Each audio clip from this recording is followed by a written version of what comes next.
Hi everyone, it's Chelsea here. For the final week of September, the theme is still our conditioning, and I wanted to talk about a situation that comes up every day in which our conditioning may not really be serving us. So think about when you meet somebody. Think about the first couple of sentences that are exchanged. Typically, it has something to do with I am, followed by my name. I am my name, I am my age, I am my occupation. And then there are the implicit or the unspoken I ams that we have in that same exchange, such as I am my socioeconomic status, I am my income level, I am my ethnicity, I am my nationality. Within this first minute of meeting another person, someone who doesn't necessarily know anything about you, you could be anything to that person. You've already communicated a lot about yourself and that person vice versa to you.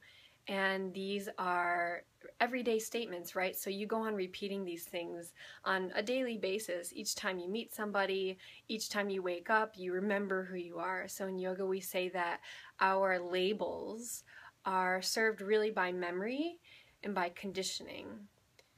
And this conditioning in yoga we call samskara. A really useful kind of hint within that word samskara is scar. So we have these scars that we carry around with us, which, according to yogic philosophy, are carried with us from life to life through the process of reincarnation.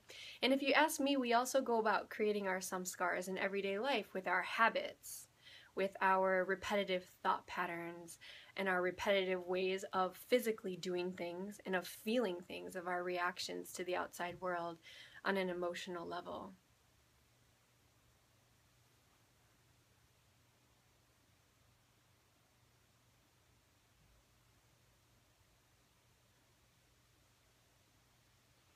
And there are other ways on a regular basis that we go about identifying ourselves, that we go about giving ourselves labels, which maybe we'd rather not have. One really popular one I can think of is when someone's feeling sick. What do they often say? They say, I am sick. I am sick. Do you really want to be sick? Really, a more useful statement would be, I'm not feeling well, but I'm in the process of healing. I'm in the process of healing, which is really closer to the truth because from the moment you're born to the moment you die, your body's in a constant state of rejuvenation. And that's regardless of what age you are. Another really common identification, which really just kind of digs a hole for yourself that you don't need, is age. I'm old, so I can't do that. I'm old, so I'm getting sick all the time. Well, okay then you've sort of decided in a way. You've sent that message to your subconscious mind that I am this, that there's no other possibilities here to feel, no other possibilities to be. Then the question becomes, how can we replace this daily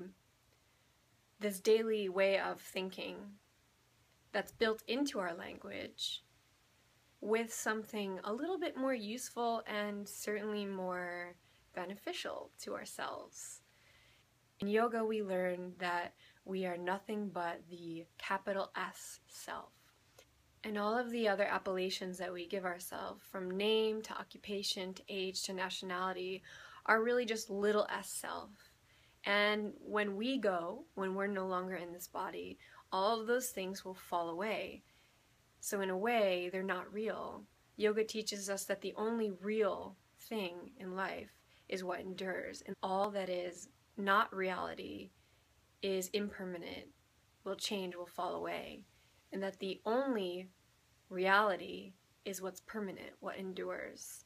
I like to think of the true self as a deep, clear, still lake that resides always within you, and it's protected by the mountains around it or the physical body. And there's one thing that threatens to disturb it, to create waves, to create choppiness, and to take the mud up and make it murky, which is the thoughts, the wind, the ever-changing thought patterns that we have going from one way to the other, sometimes blowing stronger, sometimes softer, very much like wind, very much like our thoughts and our thought patterns. And what this wind does is it picks up the water on the surface at first, and it starts to make it a little bit choppy, maybe some tiny waves.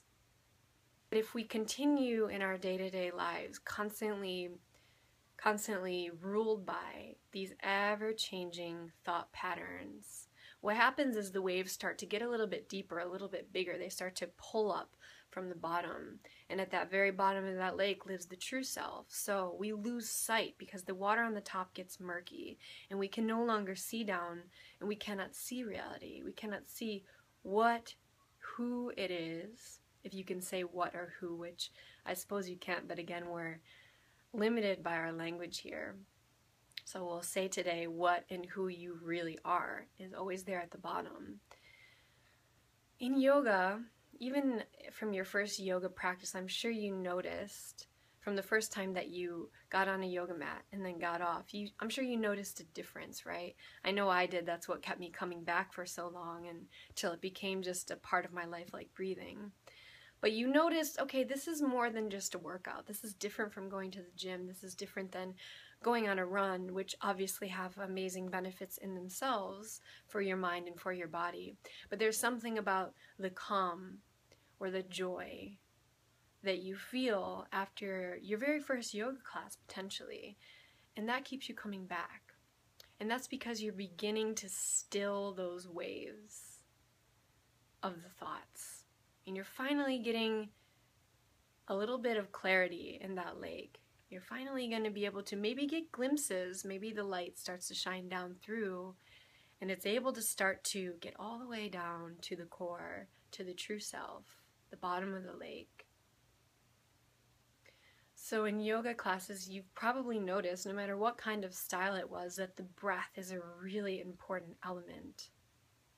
It's been in all of my yoga classes that we inhale the arms up, exhale, dive over, right? That we extend and expand on the inhale, and we contract and fold on the exhale. And it's important, especially from the beginning. It's really tricky because you're thinking about getting the movements right, but as soon as you start to get the technicalities of the movements right, well, you're not doing yoga until you're breathing. And I always remind my students of that, because you'll get into a perfect yoga pose and you'll get no benefits out of it whatsoever if you're not breathing. And that's because linking up the breath to your movements starts to calm out the wind, the thoughts, constantly moving in all directions at different paces. And we start to concentrate on what we're doing and where we are right now. I'd like to introduce you to one of Patanjali's Yoga Sutras. If you're not familiar with Patanjali, he's an ancient, sort of mythical sage. We're not sure if he really wrote these sutras, and the sutras literally mean threads, so it's little aphorisms of wisdom, kind of esoteric, a little hard to understand, but fortunately we've had so many wonderful Sanskrit scholars throughout the ages who have written numerous translations, books about these Yoga Sutras and explaining them.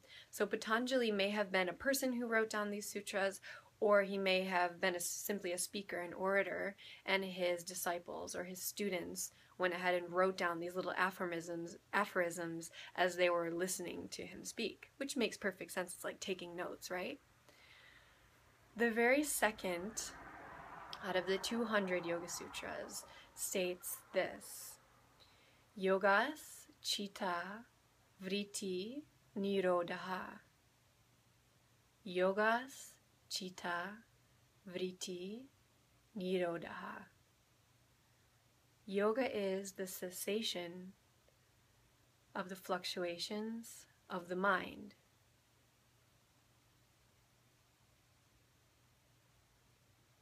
You already feel a little bit of peace when you think about that. I know I do. A little bit of stilling.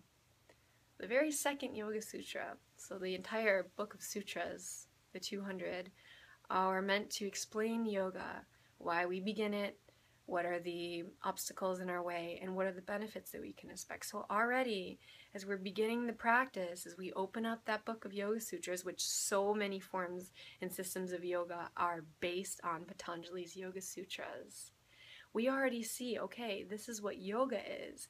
Yoga is not necessarily a fancy arm balance, although fancy arm balances help you to still the mind. Have you ever tried to do a headstand or some advanced posture while you're thinking about the groceries you're going to get later and the fight you had earlier with your partner? Of course not. You can't. You have to be centered. You have to be present, and the mind has to be still, completely focused on the breath and what's happening within the body. So if you'd like, we can go ahead and chant this together. And that's a really great way to center the mind, to remind yourself what is the true purpose of yoga.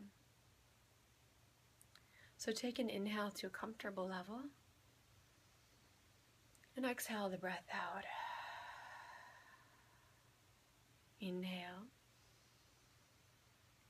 Yogas Chitta Vritti Nirodha.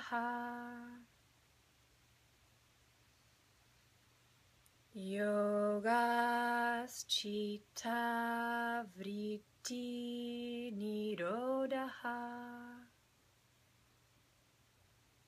Yogas Chitta Vritti Nirodha.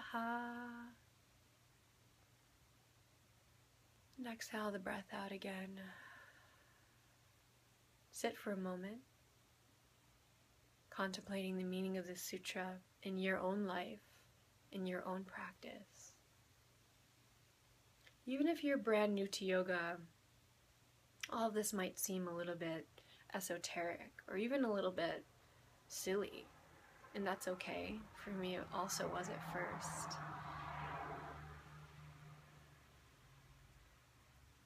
I've come to understand and learn that yoga is a lifestyle. Someone said that to me years ago when I had already been practicing asana, or the physical postures, for a couple of years. And this person said to me, I asked him, "Do you do yoga?" And he looked at me and he said, "I live it." And okay, well, you didn't answer my question. Do you roll out a mat and twist your body up into all sorts of shapes? Was really what I meant. And what he meant is, no, yoga is a state of union. It's something that you constantly living and striving for. Something that you're constantly being in. Something that you can reside in. Something that's always there for you. When you have moments in your life, and we all do, all of us, we all have moments in our lives when the thoughts are going in all which directions at all which paces, and it feels really jumbled. We feel choppy inside. We don't have clarity, but we can. All you have to know is that, okay, I am experiencing, not I am upset, but I am experiencing tough times, but they're going to get better. I'm experiencing difficulty, but what I am is always there waiting for me, and I'll return to it. Thank you so much for listening. Namaste.